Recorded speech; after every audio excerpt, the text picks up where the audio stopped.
But first off, we're going to talk to none other than former WWE superstar Tyler Reks. How are you, Tyler? I'm good, guys. Thanks so much for having me.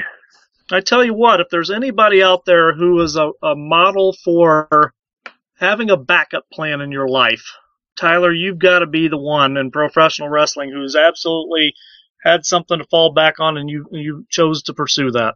Oh, thanks. I appreciate that. I guess the $1 million question, I guess, for everybody is, here you are in the middle of a push in tag team ranks doing the stripper gimmick, and all of a sudden Tyler Reks is gone from professional wrestling and walked away. What made you decide to walk away? What did you have, for those who aren't familiar with your life and your backside of your career, what are you doing? Well, the actual reason I walked away was family related. My daughter was about 8 months old at the time, and she was just starting to recognize I was leaving. And being in the WWE, you are gone on the road at least 4 to 5 days a week. And with me living on the West Coast near San Francisco, I was home only about 24 hours a week. And so having a brand new infant, it's not good. It doesn't do anything for the family life, and we all know what happens when little girls grow up when the dads aren't around. So it doesn't sound good. So, the decision was really easy. It was just one of those things that came really easy, and I said, it's time. I can't leave home anymore, and I'm out of here. So I walked into the back office at Raw in Fresno in August 2012 and had a nice little chat with Jen Geddes and basically just said, I'm out of here. See you later. So that was it. How long did it weigh on your mind? Was this something that was going on ever since your child was born, or was this something that, it just hit you in the moment and you said, I've got a lot going on in my life. I've got a new child. I've got great business opportunities that I have been pursuing as well. I don't need this. It really started before my child was born. It started near the due date when I told John Laurinaitis that my wife is pregnant. Her due date is this day. It was November. And they still sent me overseas to the Euro Tour. And I had asked not to go, but they sent me anyway. And they said, well, if something happens, we'll fly you back. And being in Europe, you got to get to London to get home. So wherever I was, I'd have to catch a flight to London, then London to JFK, and then JFK to San Francisco, and then San Francisco a couple hours north to where I live. So in my head, I just thought, there's no way that I would ever make it, and I would miss the birth of my child. And that was really one of the defining moments when I thought, this is bad. This is not good. It's not good for me. It's not good for my family. But yeah, things definitely were piling up. Every week I'd be home, and every week I'd have to leave. And I'd come home, and my daughter had changed so much. She grew. She was bigger. She was doing new things. So after 8 months of that, I was, it was just time. But to answer your other question about other endeavors, I had started this digital marketing company that we have now, which is Local Marketing 2.0. And we had started that about a year before I retired. And it's my brother-in-law and I who are the founding partners. And my brother-in-law had been doing SEO and websites and social media for years. And he had a very established company called Dealer Current. And they specialize in the auto industry. And then they do major auto companies like Ford at the factory level, Toyota, Mitsubishi, Mercedes-Benz. So they're pretty well known in the industry. Well, he comes to me and says, Gabe, I know you don't want to wrestle forever. Let's get a backup plan going. Do you want to work with me? We can start a company. I can kind of get out of auto. We can use my staff to start, and then we'll branch off and do our own thing. And I'm a closet geek, always have been. And, of course, I said, yeah, backup plans are good. So we started that, and I spent – it was funny. I started with one client. It was a bed and breakfast in Calistoga in Napa. And I would be in the airport on the laptop, making phone calls on the plane using the Wi-Fi. And then we slowly started getting a second client, the third, and the fourth. And by the time I was ready to retire, the backup plan was rolling. And it was nice to have the 90-day severance that WWE does give their talents when they're released. So I knew in my head I had 3 months to just grab the bull by the horns and bring this company to full operating speed, which I did. And I'm really happy with where it's going. We've grown and we've expanded. We're 11 strong now, and we're doing good. This is the Undisputed Wrestling Show, and we are talking to Tyler Reks. We can be found by our wonderful sponsors at Angry Marks.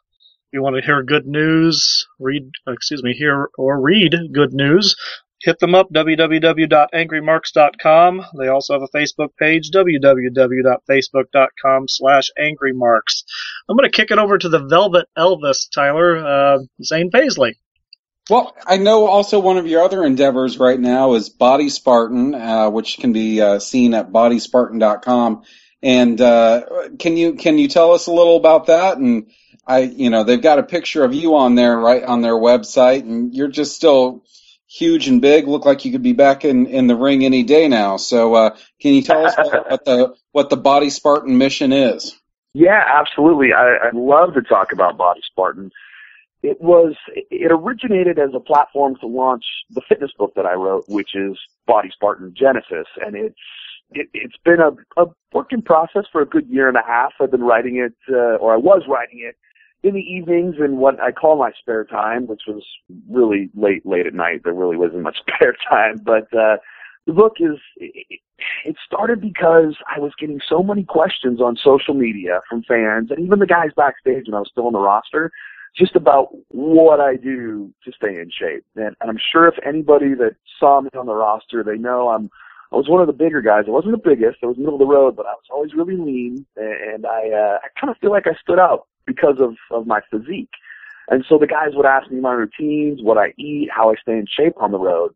And I found myself in Twitter, and Facebook, you can't spit it all out on social media. It's just not possible. So I decided to sit down, put pen to paper, and just get it all out in a book and let the world know, hey, if you want to know what I do, here is everything. There's every secret, along with some motivation, some fun wrestling stories.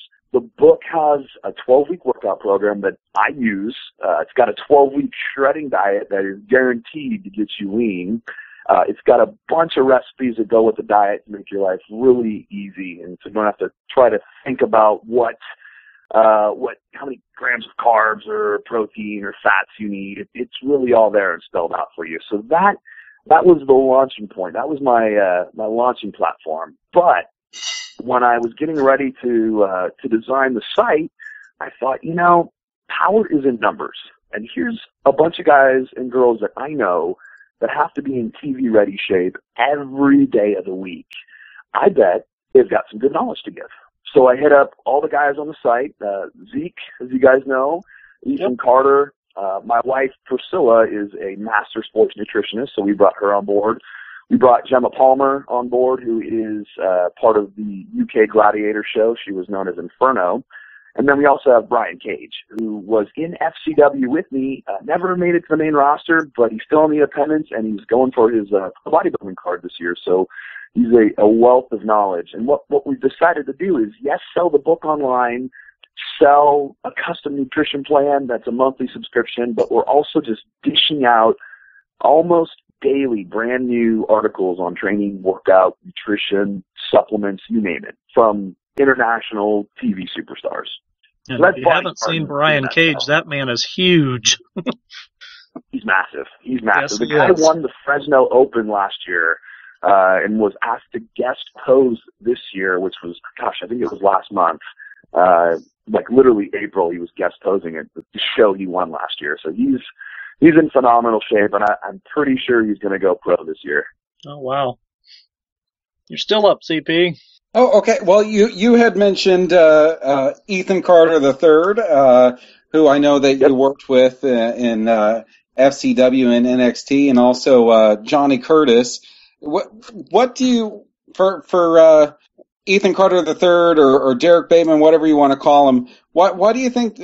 How do you think that the WWE missed the boat on him? Because when he was on the screen, he was super entertaining, and he had that American guy gimmick ready to roll that was just hilarious, and he's doing really well in TNA. So why wasn't WWE pushing him at all? I wish I had a direct answer, but I think that's, you know, Bateman's or Carter, whatever you want to call him, so many names, I always call him Bateman, but Bateman's issue is the same as a lot of our issues. We were the low and mid card that were just forgotten about. The writers are so busy, or, you know, things have changed since I've left, obviously, because Hunter is now head of talent development, and they've really sunk some time into developing the new talent, from what I hear. But when I was there, in that era, with Bateman and Curtis and myself on NXT and Hawkins, that crop of talent was really just left to figure it out. There was no help, and you know, Bateman is so talented, and as you see, he's doing really well in TNA, and he can talk. He's a walking, talking gimmick, and he's in great shape. So I don't know why they missed the boat. They just did. You know, it's funny. Hawkins and I actually had a pitch we made to Vince and Creative one time, and Hawkins had these. There's only 4 of them in existence, and both him and I have 2. We took the POW-MIA logo, the Prisoners of War logo, and we turned it into POH, which stood for Prisoners of Honor Missing in Action. And we put the Titan Tower, the WWE headquarters towers in the background. And so, you know, that's really how we felt. We're like, we're here, we're good, we've got stuff to offer, but we're just literally MIA. We're not on the radar. And so I think as the talent ages in their tenure on the roster, if Creative isn't doing anything with you, and you just sat around, you know, and they're just not on the radar, they're like, well, okay, guys, we don't have anything for you. You know, the old Creative has nothing for you gimmick is what they throw at you. So just out with the old, in with the new.